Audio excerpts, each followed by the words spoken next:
周易第3篇，屯受阻滯留下。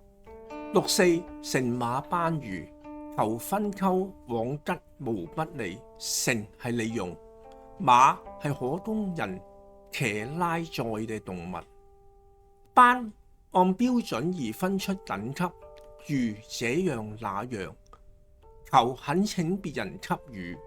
分係男女成夫妻與嫁娶。溝相會以結交，往依指示去進行。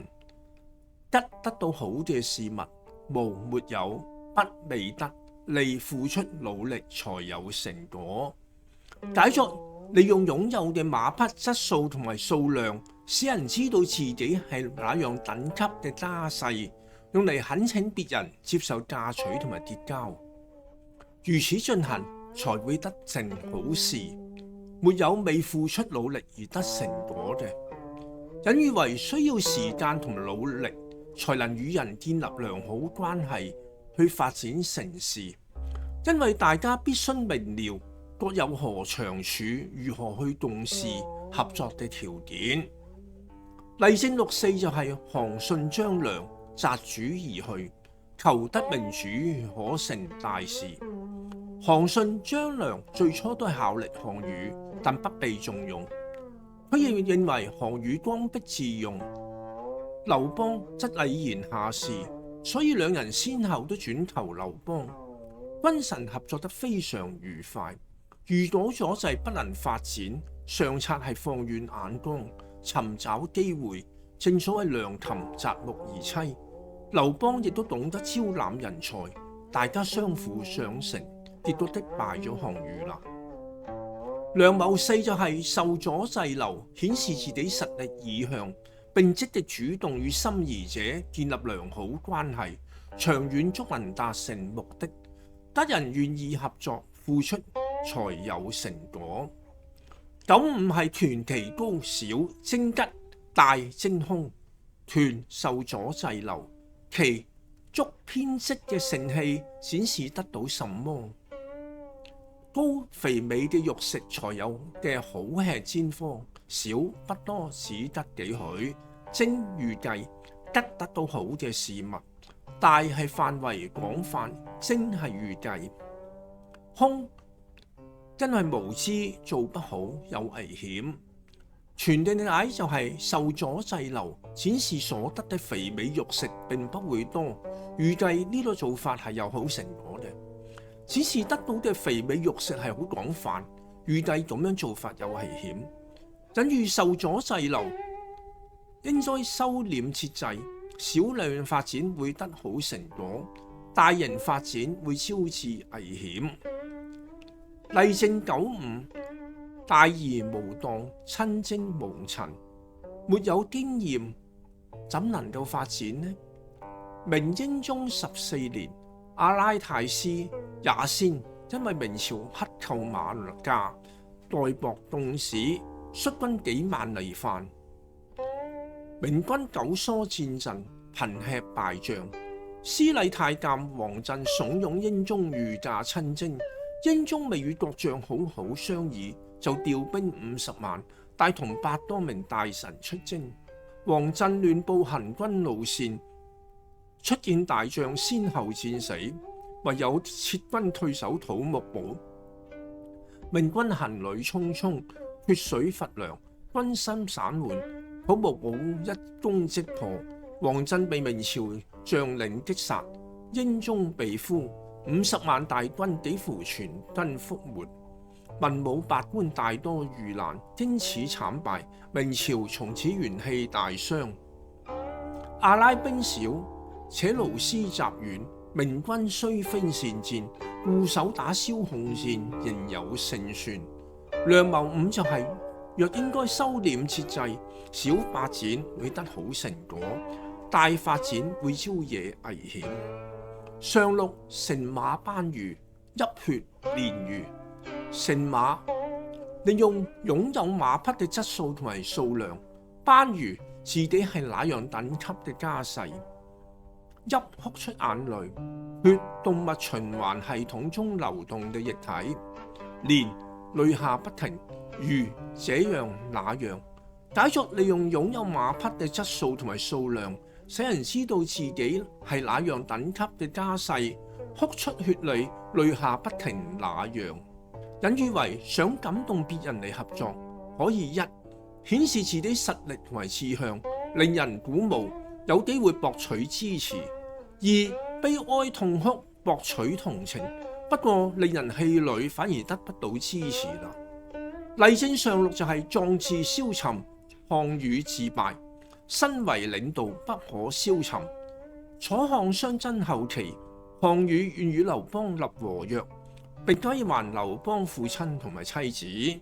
不過項羽退軍時，劉邦毀約追擊，項羽兵弱，連番戰敗，退兵至垓下。夜裏看兵唱起楚地歌曲，項羽被圍已經意志消沉，四面楚歌，更令佢神志錯亂，以為項家已得楚父，是何楚人之多也？於是憤慨悲歌，傷嘆自己雖力拔山河，蓋世，但天命所亡，連自己愛爹同埋駿馬亦都不知如何安置。如今免咗突圍，亦唱和。大王已興盡，前妾何療身？然後自刎。楚軍將士見項羽進退失據，夜裏偷走者不計其數。項羽帶兵楚衝有突，仍有機會逃生，但自敢愧對江東父老，在烏江自刎。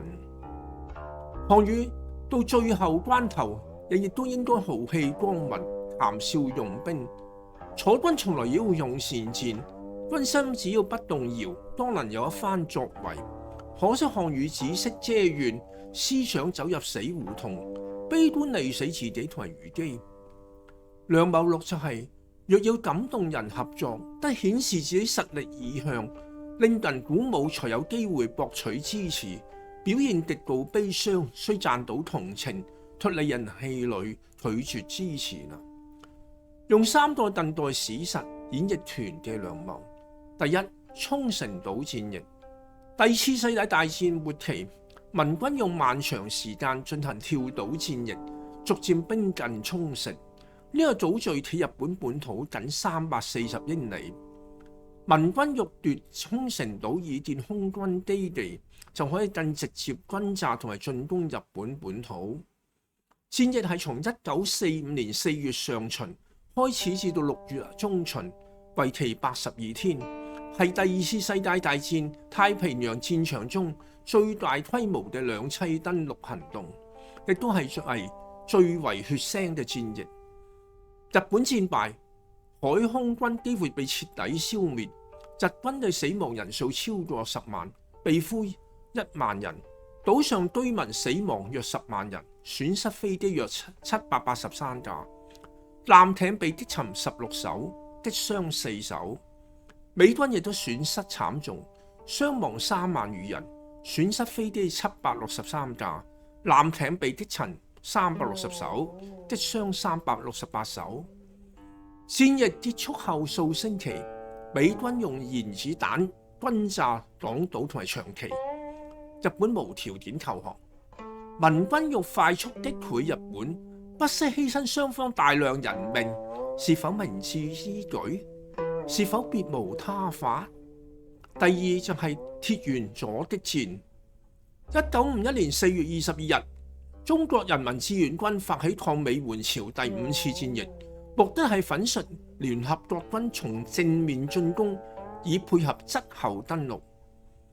志願軍挺進深入後，發覺補給不足，企圖急撤，聯軍則欲搶佔鐵原，如此就將會全殲志願軍啦。美國為首對聯軍軍備、武器、人手充足，大炮、空軍、戰艦、裝甲車、坦克、炸彈等源源不斷供應。聯軍早前4次戰役均失敗，為免暴露側翼同埋後方，主帥李奇微創美式橄欖球戰術，一條線向前進攻，將敵方陣地清除，才繼續前進。5月27日，第36軍軍長傅崇碧接到死守鐵原嘅緊急命令，傅崇碧將189師9000人分成200多個單位，死守200多個要點，敵人炮火凌厲，但連番進攻亦都能將呢兩200多斤釘子全部拔起。登回第5次戰役中，志願軍一共傷亡7.5萬人，為拯救撤退嘅數十萬志願軍。殿後嘅63軍奮戰14天，傷亡2.2萬人。成功抗擊美軍4個師嘅輪番進攻，共斃傷美軍1.5萬餘人。聯軍最後進入鐵原，法國志願軍於其北部建立穩固嘅新防線，李奇微只好命部隊轉入防禦。志願軍想脫困，聯軍欲為遷。志願軍失先機，又敵強我弱，為何能夠成功解脫呢？有位美軍軍官係如此評價志願軍嘅：這簡直是一片陸地沼澤，四處都是目標，你卻打不到他們，我們根本無法前進。3. 蘇聯撤走在中國嘅專家。1950年2月，中蘇兩國簽署《中蘇友好共盟互助條約》。韓戰後，中蘇關係更友好。蘇聯將旅順大連歸還中國，對華援助156工程。中國以此項目為核心，900餘個大中型項目配套為重點，初步建起工業經濟體系。蘇聯提供資金、物資、核心技術、生產設備、大批專家同埋工程師，助中國建立一個完整嘅工業體系。中國向蘇聯提供重要嘅戰略物資，如石精礦同埋烏精礦等，大量嘅日用消費品。